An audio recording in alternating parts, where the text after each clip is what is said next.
अम्मा का फोन? हाँ अम्मा, कुछ नहीं अम्मा, बस हम वही ऑफिस में काम कर रहे हैं। हाँ, पैसा पैसा अभी तो हम 10 दिन पहले भिजवाए थे आपको। अरे चलो चलो, अच्छा हम ठीक देखते हैं इसका कुछ है। चलो हम फोन रखते हैं ना, वो बड़े साहब आ रहे हैं। हाँ, फिर वो डांटने लगते हैं ना काम करते समय। ठीक ठीक। अम्मा फोन कर रही पैसों के लिए इतने समय। प्रियो, कौन है तू? हाँ, और मेरी गाड़ी के पास क्या कर रहा है बे? अरे मेम साहब, हम यहाँ के नए ड्राइवर हैं, बड़े साहब हमको रखे हैं। बड़े साहब मतलब मेरा भाई? तुम्हें रखा है ड्राइवर? यार भैया से कितनी बार कहा है किसी पढ़े लिखे ढंग के इंसान को रखो, लेकिन हमेशा किसी जाहिल गवार को उठा लाते। हुलिया देखा अपना? मुझे पता है ना कि यहाँ ड्राइवर का काम करना, तो ये क्या काम वालों जैसा, झाड़ू पोछे वालों जैसा मुंह बना रखा है? ये सब पे क्या मान रखा है? हाँ अरे मेम साहब, हम नए हैं, हमको पता नहीं क्या कपड़ा पहनना चाहिए ड्राइवरी के काम में। हम तो यही कपड़ा पहनाए थे क्योंकि हमारे पास सबसे बढ़िया यही कपड़ा था। हम कल से अच्छा कपड़ा पहन के आएंगे। चुप कर पागल आदमी, सिर्फ बात कपड़ों की नहीं है, कपड़ों की हालत की भी है। क्या सिकुड़े सिकुड़े से कपड़े लग रहा है, मटके से निकाल के लाओ। ये जूते, ढंग के जूते नहीं है तेरे पास पहनने के लिए? काम आजकल करा नहीं है क्या तुमने आज की पहले? हाँ अरे मेम साहब, हम कल से बढ़िया कपड़े पहन के आएंगे, आप परेशान ना हो। असल में हमारे पास इससे अच्छा कपड़ा कोई था नहीं ना। यार, एक तो भैया ने दिमाग खराब करके रख दिया है। तुमको मैं लेके जाऊंगी अपनी पार्टी में, मेरे दोस्त लोग देखेंगे मेरी क्या इज्जत रह जाएगी। हाँ, लोग सोचेंगे कैसे गंवार से इंसान को मैं अपने साथ लेके घूमती हूँ। छोड़ यार, गाड़ी स्टार्ट कर तू। ठीक है मतलब। खोलेगा?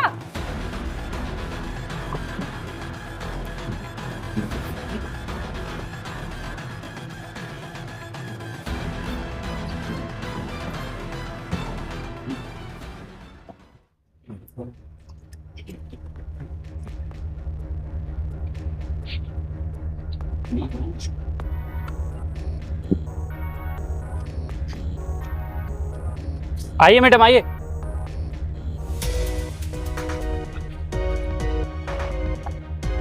हेलो। हाँ, मैं कॉलेज पहुंच गई। हाँ, अंदर आके बताती हूँ मैं। अम्मा का फोन इतनी समय? अभी सुबेरे ही तो बात हुई अम्मा से।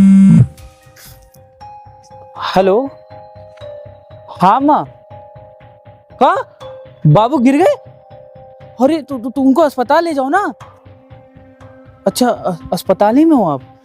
अरे अच्छा, 20,000 रुपए? नहीं नहीं नहीं नहीं, आप वो करवाओ सब। हम करते हैं किसी तरह, हम पैसा करवाते हैं, आप परेशान ना हो। हाँ ठीक ठीक ठीक ठीक, आप ख्याल रखो बाबू का है। अब हम 20,000 रुपए लाए तो लाए कहाँ से? वो तनख्वाह नहीं मिली, अभी तो पहला दिन ही है काम करने का हमारा। बड़ी मुसीबत हो गई भगवान, करी तो करी का। तो दो इतना सारा पैसा, ये पैसा किसका गिर गया? ये जरूर मेम साहब का ही गिरा होगा। एक काम करते हैं ना, ये पैसा गांव भिजवा देते हैं, हमारा सारा काम हो जाए। नहीं नहीं नहीं नहीं नहीं, हम पहला दिन है हमारा और हम ईमानदार आदमी हैं, ये सब करेंगे ना तो बेईमान आदमी बोले जाएंगे। एक काम करते हैं, जब हमको शाम को बड़े साहब मिलेंगे, हम ये पैसा बड़े साहब को वापस दे देंगे और बता देंगे कि मेम साहब गिरा के चली गई हैं। हाँ, ये ठीक रहेगा। साहब हम अंदर आ जाएं? हाँ आ जाओ। नमस्ते साहब। अरे सौरभ, और बताओ, तुम्हारा पहला दिन था, कैसा कैसा क्या पहला दिन तुम्हारा? साहब सब बढ़िया था, बस ना मेम साहब थोड़ा हमसे मुंह फुला लिए हैं। मेम साहब मुंह फुला लिए? क्या हो गया? अरे साहब कुछ नहीं ना, हम अपना कपड़ा जो पहन के आए थे मेम साहब को पसंद नहीं आया। अब हमको पता नहीं था कि क्या कपड़ा पहनना है, वो बता रही थी कुछ यूनिफॉर्म पहनते सारे ड्राइवर यहाँ पे, तो बस उसी लिए मेम साहब मुंह फुला ली। अरे ऐसा कुछ नहीं है, वो मेरी बहन ना थोड़ी सी नकचड़ी है और उसको गुस्सा बहुत जल्दी आ जाता है। तुम परेशान मत हो ना। और रही बात तुम्हारे कपड़े की, तो मैं देखता हूँ, अगर होगा तो मैं तुम्हें कुछ अरेंज करता हूँ। ठीक है? ठीक है साहब। ठीक है, चलो। और बाकी सब सही ना? कोई दिक्कत तो नहीं है? कार में सब बढ़िया चल हो ना? साहब एक मिनट साहब, ये पैसे आपके हैं क्या? ये पैसे मेरे तो नहीं है, लेकिन मैंने सुबह अपनी बहन को दिए थे डिपॉजिट करवाने के लिए। हाँ साहब, वही हम बताने की कोशिश कर रहे हैं। साहब ये जो पैसा ना मेम साहब सुबह गिरा के चली गई थी, और जैसे ही गिराई तो हम उसको उठा लिए। हम सोचे ये आपका पैसा है तो हम आपके पास ले आए। ये तो तुमने बहुत अच्छी बात करी, लेकिन मेरी बहन ये पैसे गिरा के चली गई। तो मैंने सुबह बोला था कि टाइम से जाके डिपॉजिट कर देना, लेकिन नहीं। बताओ, तो अच्छा हुआ पैसे गिरे तुमने देख लिए, वरना 50,000 रुपये तो चले ही जाते हैं। ये बहुत अच्छे आदमी हो यार, तुम तो बहुत ज़्यादा ईमानदार हो, बिल्कुल अपने पापा की तरह। जी साहब। देखो तुमने जो काम किया है ना ये बहुत अच्छा है, इससे ये चीज़ पता लगी तुम्हारे अंदर भी बहुत ज़्यादा ईमानदारी है। एक सेकेंड, मेरी बहन तुम्हें कपड़ों के लिए बोल रही थी ना? हाँ, तुम एक काम करो, ये लो। अरे नहीं नहीं साहब, ये पैसा आप रखिए, हम कपड़ा ले लेंगे ना जब हमारी पहली तनख्वाह देंगे आप 1 तारीख को, तब हम कपड़ा ले लेंगे। ये तनख्वाह नहीं, ये तुम्हारी ईमानदारी का अच्छा फल है। जो तुमने मेरे पैसे वापस कर दी ना, उसमें से थोड़ी सी भेंट है, समझ लो कि तुम्हारी ईमानदारी का जो अच्छा फल है। हाँ ठीक है साहब, धन्यवाद। अब हम इससे एक यूनिफॉर्म ले लेंगे जो मैडम गुस्साएंगे भी नहीं है। तुम यूनिफॉर्म ले लो, और बाकी किसी भी चीज़ की तुम्हें कोई ज़रूरत पड़े तो तुम मुझे बता सकते हो। ठीक है साहब, अब हम चलें? हाँ ठीक है, जाओ। ठीक है, राम राम साहब। बहन को समझाना पड़ेगा, ये जो पैसे ऐसे से लेके गिरा देती है ना, मैं आज घर जाऊंगा, इसको समझाऊंगा जाके कायदे से। और पैसे कहाँ चले गए? मुझे अच्छे से याद है कि इस फाइल में रखे हुए थे मैंने। बहुत ज़्यादा यहीं गिरे होंगे और कहीं तो नहीं होंगे। काम करती हूँ, गाड़ी में चेक करती हूँ।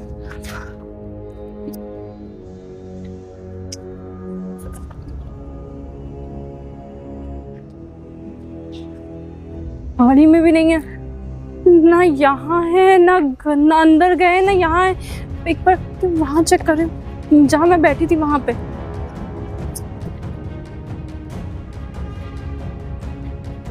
फालतू का कबाड़ा है, पैसे पता नहीं कहाँ डाल दिए। भैया बहुत डांटेंगे, मैंने अपने काम के लिए वो पैसे लिए थे। अब अगर उनको मैं बताऊंगी ना कि वो पैसे मैंने खुआ दिए तो बहुत मारेंगे। मैं क्या बोलूं? अबे ओए इधर आ। हाँ मैडम। क्या वहां पे बैठ के सोच रहा था? हाँ, दिमाग नहीं है तुझमें? तुझसे मैंने 1000 बार कहा है कि अपने काम पे ध्यान दिया कर, गाड़ी पे ध्यान दिया कर। तू वहां बैठ के पता नहीं क्या कर रहा है। अरे नहीं मैम साहब, वो फोन आ गया था थोड़ा गांव से, हम वही बात कर रहे थे। पैसे दे मेरे। मैडम पैसे? अरे पैसा ना, आप परेशान हो, आपका पैसा। फालतू की बातें कर रहा है। तुझसे 1000 बार कहा है कि जितना मैं कहा करूं उतना काम करा करे। पहला दिन है तेरा, तूने पैसे चुरा लिए। नहीं मैम साहब, हमने पैसे नहीं चुराए, हम गरीब आदमी, पर हमारी बात तो सुना करिए। काहे की बात सुनूं तुम्हारी? तुझसे 1000 बार कहा है कि मेरे पैसे मेरे होते हैं, गाड़ी में छूट जाए, नीचे गिर जाए, वो मुझे वापस करेगा तू। और तू क्या कर रहा है? पैसे लेके फरार होने की कोशिश कर रहा है। यही सोच रहा था ना वहां बैठ के? यही सोच रहा था? अपनी अम्मा कसम खाते पैसा। झूठी अम्मा की कसम खा रहा है। भगवान करे ना तुम्हारे घर में किसी के पैसे ऐसे जरूरी काम के रखे हो और वो भी चोरी हो जाए। नहीं मैडम जी, हमारे घर पे मत जाइए और ऐसे मत बोलिए, हमने पैसा आपका नहीं लिया। आप हमारी बात क्यों नहीं समझ रही है? नहीं समझेंगे तो कौन समझेगा बे? हमको बहुत अच्छे से पता था। मैंने भैया से पहले ही कहा था कि किसी पढ़े लिखे इंसान को रखो जिसको काम करना आता हो। तुम्हारे जैसे गंवार लोग ना यही करते, पैसा चोरी कर लेते और फिर मानते भी नहीं है। मैडम जी, हमने आपका पैसा नहीं लिया, हमको मारी जा रही है, हमारी बात भी नहीं सुन रही है। क्या बात सुनूं? क्या बात सुनूं तुम्हारी?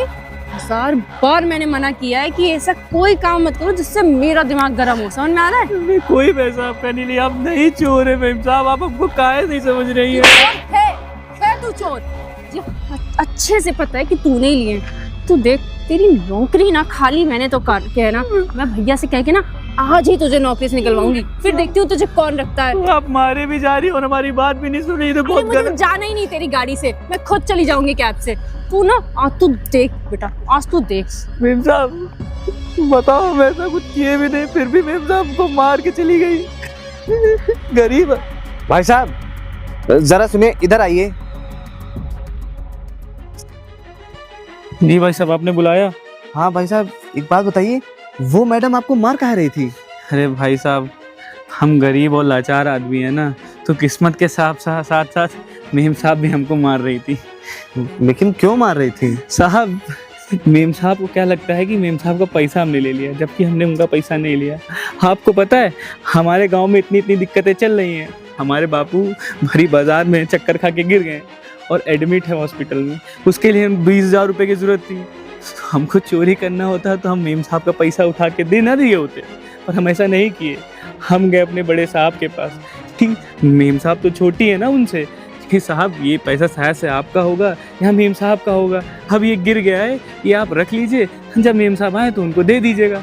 अब उनको देख के हम वापस आए थे कि मेम साहब को लगा कि वो पैसा हमने चोरी कर लिया है, और उनके सामने हम हाथ जोड़ रहे हैं, गिड़गिड़ा है कि मेम साहब हमने नहीं चोरी किया। तो तुम्हारी बात मेम साहब ने सुनने की कोशिश नहीं की? तुमने बताया नहीं कि भाई वो पैसा तुम उनके भाई को दे आए हो? साहब वो सुनती तो मैं बोलता ना, वो सुनने का नाम ही नहीं ले रही थी, वो मारी जा रही थी, मारी जाती। साहब हम गरीब आदमी हैं, इसीलिए हमारी कोई नहीं सुन रहा। नहीं, सही कह रहे हो, मैं तुम्हारी बात समझ सकता हूँ। जानते हैं ये मैडम को ये थोड़ा ईगो प्रॉब्लम है, ये अपने आगे किसी की नहीं सुनती हैं।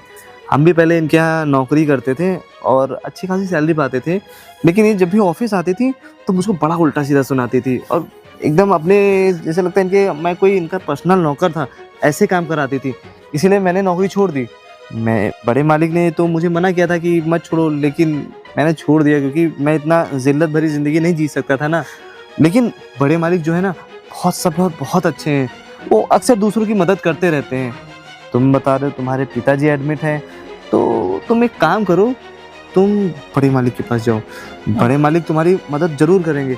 और अगर भाई नहीं मदद करते हैं तो मैं इस वाली फैक्ट्री में काम करता हूँ। अच्छा, तो यहाँ बाहर गार्ड बैठता है, इसे पूछ लेना कि अंकित है, उन्हें बुला दीजिए, तो आ जाना। मैं यहाँ पे तुम्हारा काम भी लगवा दूंगा और मैं कुछ पैसे जो होंगे वो जुगाड़ भी करवा साहब दूंगा। बहुत बहुत ज़्यादा धन्यवाद। पहले तो हम जरा बड़े मालिक से जाके सारी चीज़ें बताएं उन्हें। बिल्कुल, जाओ तुरंत बताओ जाके। और साहब आप ना जो पैसे के लिए बोले हैं ना, अगर वो नहीं देंगे तो आप हम विनती कर देते हैं, हम आपको ना अरे हम करा सैलरी में से काट के 2-2 हज़ार करके दे देंगे हैं। टेंशन ना लो, फिलहाल तो ऐसी नौबत ही नहीं आएगी, बड़े मालिक से मिलो जाके। ठीक है साहब, धन्यवाद।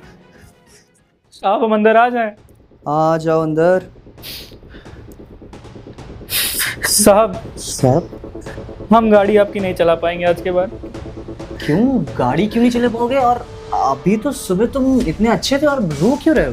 साहब हम ये नौकरी नहीं करना चाहते। नौकरी वहाँ की जाती है ना जहाँ इज्जत होती है, और हम इतना काम करते हैं, मजदूरी करते हैं, हमारी बिल्कुल इज्जत नहीं है यहाँ, इसलिए हम काम नहीं कर पाएंगे। गाड़ी की चाबी आप रख लीजिए।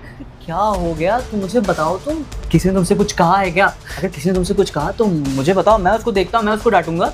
अरे साहब वो जो पैसे हम आपको देने आए थे, हाँ। वो मेम साहब दूरती गाड़ी के पास आई थी। जैसे गाड़ी के पास वो आई, हमसे पूछी कि पैसा कहाँ है। हम बार बार बोलना चाह रहे थे कि साहब मेम साहब पैसा ना हम साहब को दे दिया। जैसे हम बोलने वाले थे कि मेम साहब एक थप्पड़ मार दिया। फिर हम बार बार बोलने की कोशिश कर ही रहे थे कि मेम साहब थप्पड़ मारे जा रही थी। साहब हम गरीब हैं लेकिन बेवकूफ़ इंसान नहीं, जहाँ मार खाए वहीं पे हम काम करें। आज तक हमने काम ईमानदारी का किया है साहब। देखिए हमने पैसा आपको दे दिया है, तब भी मेम साहब हमको मारे जा रही थी। अरे देखो सौरभ, मैं जानता हूँ मेरी बहन कैसी हो, अपने आगे किसी और की सुनती ही नहीं है। देखो तुम रो मत और तुम बिल्कुल परेशान मत हो। काम करता हूँ, मैं अपनी बहन को पहले फ़ोन करता हूँ। साहब वो आपको पता है हमारे यहाँ बाबूजी की बहुत ज़्यादा तबीयत ख़राब है। वो भरे बाजार में चक्कर खा के गिर गए थे, उसकी वजह से हॉस्पिटल में एडमिट है। हाँ डॉक्टर वह बोल रहा है 20,000 रुपये की ज़रूरत है। हमारे पास तो 20,000 थे नहीं। अगर हमें चुराना होता ना, हम इन पैसों में से चुरा लेते, पर हम नहीं किए ऐसा। हम पैसा आपके पास ला के दिए। अब साहब हम पे ये लालचन लगेंगे तो हम काम कैसे कर पाएंगे? समझ रहा हूँ, और तुम्हारे बाबूजी ने मुझे खुद कहा था कि मेरा बेटा बहुत अच्छा है, मेरे जैसा ईमानदार है, और तुमने आज वैसे भी अपनी ईमानदारी दिखाई है। मैं समझता हूँ इसमें गलती ना मेरी बहन की है, इससे तुम्हारी एक भी नहीं सुनी होगी। मैं जानता हूँ। रुको मुझे एक बात बताओ, तुमने जो मुझे स्टार्टिंग में अकाउंट दिखाया था वही अकाउंट है ना तुम्हारा? हाँ साहब, ठीक। हम जो पर्ची लिख के दिए थे आपको। हाँ तुम्हारे बाबूजी के अकाउंट में मैंने 20,000 रुपये भेज दिए। और सुनो, तुम्हें नौकरी वोकरी छोड़ने की कोई ज़रूरत नहीं है। सबसे पहले तो मैं अपनी बहन को फ़ोन करता हूँ। हेलो गुनगुन, कहाँ हो तुम? घर पहुँच गई है? और गाड़ी? हाँ, उसने पैसे चोरी नहीं किए हैं। तुम कहाँ हो? तुम एक काम करो, घर पे रुको, मैं आ। हाँ मैं सब बैठ। भैया इसको क्यों बुला लिया है? नीचे बैठो, तुम सोफा गंदा हो रहा है मेरा। नीचे क्यों बैठेगा वो? मुझे तुम एक बात बताओ, तुम जब पैसे संभाल ही नहीं जाते तुमसे, तो पैसे अपने पास रखा करो। भैया मेरी गलती नहीं है, मैं वहाँ संभाल के रखे थे मैंने पैसे, या तो गाड़ी में छूट गए थे या फिर कहीं बाहर वहीं पे कार के पास ही होंगे। इसने चुराए हैं पैसे। नहीं मेम साहब, अगर मेरी गलती होती तो मुझे मिलते ना वहाँ पे पैसे। तुम कैसे कह सकते हो कि पैसे इसने चुराए? और भैया कौन चुराएगा? वो सुनसान इलाका है, वहाँ और कोई होता नहीं है। सुनसान इलाके की बात नहीं, बात दरअसल ये है कि तुम किसी और की बात सुनती ही नहीं हो। वो बेचारा बताने की तुमसे कोशिश भी कर रहा था कि पैसे उसके पास नहीं है, लेकिन नहीं, तुमने उसकी एक बार नहीं भैया सुनी। मैंने सुनी थी, उसने 50 बार बताई थी उसके पास पैसे नहीं है, लेकिन मुझे पूरा भरोसा था कि पैसे उसी के पास है और कहीं हो ही नहीं सकते। जब मैं वहां से निकल रही थी कार के बाहर ही था, अगर वहां गिरे होंगे तो इसी को मिले होंगे ना, और किसी को थोड़ी मिले होंगे। गुनगुन, सबसे बड़ी गलती तुम्हारी पता है क्या है? तुमको ऐसा लगता है कि जो हर गरीब इंसान है या तो वो नकारा है या तो वो चोर है ना? होता ही ऐसा है भैया, आपको क्या पता, आपने दुनिया इतनी सही से नहीं देखी है। आप तो अपने ऑफिस में बैठ के अच्छे अच्छे लोगों से मिलते हैं, आपको क्या पता ये गरीब लीचर लोग कैसे होते हैं। हाँ हाँ, तुम्हें क्या लगता है कि तुम जो ऐशो आराम की जिंदगी जी रही हो ये स्टार्टिंग से हमारे पास था? अरे हम भी पहले गरीब ही थे, गरीबी के बाद भी हमने अच्छा खासा बिजनेस एम्पायर खड़ा किया, तब जाके। चोरी करके नहीं किया इसकी तरह। इसने कोई चोरी नहीं की है गुनगुन, तुम इन पैसों की बात कर रही हो ना, यही पैसे है ना वो? हाँ भैया यही देखा, मैंने कहा था इसी के पास है, इसी ने ला के दिए ना आपको। अरे नहीं मेम साहब, ये पैसा जब आपका गिरा था ना तो हम साहब के पास गए थे, साहब को देने गए थे। आपसे हम ये बात कहने की इतनी कोशिश कर रहे थे पर आपने हमको मारा तो पीटा। जब मैंने मारा पीटा उसके बाद ही तुम देने गए होगे। एक गुनगुन, वही तो कह रहा हूँ, तुम अपने आगे ना किसी की बात सुनती हो ना समझने की कोशिश करती हो। तुम्हें पता है जब ये पैसे गिर गए थे ना तो इसने उठा के मेरे पास लेके आया था कि मालिक ये पैसे गिर गए हैं। लेकिन तुम्हें क्या लगा कि तुम्हारे पास अगर पैसे नहीं हैं, वो पैसे कहीं गिर गए हैं तो पक्का इसने ही चोरी किए होंगे। क्यों? भैया देखिए, मैंने इससे बहुत बार बहुत तरीके से पूछने की कोशिश करी, इसके पास होते तो ये बताता ना। और आपको क्या लगता है कि मैं एक दिन आया इंसान जिसको कपड़े पहनने का तरीका नहीं पता है, ड्राइवर है, ड्राइवर की तरह रहना नहीं आता, लीचर कहीं का, उसकी बात पे भरोसा कर लूंगी? भरोसा करने से, अरे एक बार भरोसा करने का मौका तो दो सामने वाले को, लेकिन नहीं, आते ही तुम बंदों को जलील करने लगती हो। तुम्हारे चक्कर में एक पहला एम्प्लॉय काम करता था, वो भी नौकरी छोड़ के चला गया सिर्फ तुम्हारे चक्कर में, क्योंकि तुम इतना ज्यादा चिल्लाती हो लोगों के वो ऊपर। बदतमीज था, मुझसे मुंह पे बदतमीजी करता था वो। देखो समझो, ये जो आदमी है ना, तुमको क्या लग रहा है चोर है? ये बहुत ज्यादा ईमानदार इंसान है। तुम्हें पता है इस बेचारे के बाबूजी की तबीयत खराब है, अगर वो चाहता ना तो ये पैसे जो मिले ना वो रख लेता, लेकिन नहीं, इसने अपनी ईमानदारी दिखाई और पैसे आके मुझे दिए। इसने इसको सुबह इतना बेचारे को जलील किया, तब भी ये तुमसे प्यार से बात कर रहा था, मुझसे कह रहा था कि हाँ मेम साहब ने बातचीत करी, थोड़ा बहुत खराब हो गया है, लेकिन तब भी ठीक है, हम कोई दिक्कत नहीं, हम उनको छोटी बहन मानते हैं, हम गाड़ी सही से चला लेंगे। अरे मेम साहब, हम गरीब जरूर हैं, किस्मत के मारे जरूर हैं, पर हम आज तक कभी चोरी चमारी नहीं किए। हमारे बापूजी जो सिखाए हैं उनके कर्म पे हम चल रहे हैं पूरा। मुझे नहीं पता था कि उसके घर पे ऐसा कुछ चल रहा है। अगर मुझे पता होता ना मैं ऐसी बदतमीजी क्यों करती भैया, अभी पता चला है मुझे, वो भी आपने बताया है। बात बदतमीजी की नहीं है, बात यह है कि तुम्हारा नेचर ही ऐसा है, तुम लोगों को ना बहुत ही ज्यादा गिरा हुआ समझती हो। भैया देखिए, मुझे इतनी जल्दी लोगों पर भरोसा नहीं होता है, और मैंने आज तक जितने भी गरीब देखे सब ऐसे लीचर किस्म के देखे हैं, तो मेरी गलती नहीं है कि मुझे गुस्सा आ जाता है। देखो गुनगुन, ये सब बातें छोड़ो, ये जो बंदा है ना यहीं पे काम करेगा, ये ना कहीं से नौकरी से जाएगा ना कुछ। अरे हमारी जिम्मेदारी है, ये बेचारा इतनी ईमानदारी से काम कर रहा है, कम से कम तुम परेशान मत हो, तुम्हें हम नौकरी पे रखेंगे, तुम निकालेंगे नहीं, और तुम कल से रोज आओगे, देखूंगा तुम्हें कौन नौकरी से निकालता है। हाँ मेम साहब, नहीं। आपको पता है हमारे जो बाबूजी हैं यहाँ पे 20 साल तक काम किए हैं। जब उनकी तबीयत खराब होने लगी तो वो गांव चले गए थे, फिर हमको भेजा यहाँ नौकरी करने के लिए। हमारे बाबूजी हमें हमेशा से बताते थे कि ईमानदारी से कमाया करो पैसा, ईमानदारी का रखो, इसीलिए हम यहाँ पे आए थे। सॉरी भैया, मुझे नहीं पता था कि ऐसा कुछ है। मैं आपसे माफी मांगती हूँ, मैं दोबारा कभी ऐसा नहीं करूंगी। मेम साहब माफी मत मांगिए। सॉरी भैया, मुझे माफ कर दीजिए, मेरे से हो गई गलती। कोई बात नहीं, तुमने से माफी मांग ली ना? हाँ भैया। ठीक है, तुम निकालो, तुम जाओ। ठीक है मेम साहब, ठीक है साहब। चलो।